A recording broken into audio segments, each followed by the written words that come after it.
संतोष भैयाच्या खून खटल्याचा पुन्हा तपास होणार.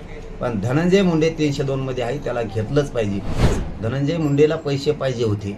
धनंजय मुंडेच्या कार्यालयात ही बैठक झाली आणि त्याच्यानंतर खंडणी, अपहरण आणि खून ही घडून धनंजय मुंडेने आणला. त्यामुळे 302 मध्ये धनंजय मुंडे आरोपी 100% तो झालाच पाहिजे आणि गृहमंत्र्यांनी ती करावं सुद्धा फडणवीस साहेबांनी.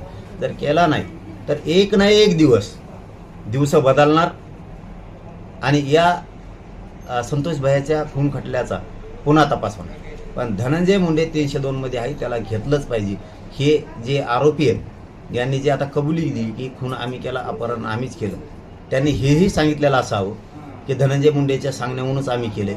कारण धनंजय मुंडेचेच कार्यकर्ते आहेत ते. धनंजय मुंडेलाच पैसे देत होते, त्याच्याच पक्षातले, त्याचेच कार्यकर्ते आणि रोज त्याच्या जवळ राहत होते. त्याच्या बळाशिवाय, शक्तीशिवाय, त्यांनी पाठबळ दिल्याशिवाय यांच्यात धमक नाही. तो 100% 302 मध्ये आहे.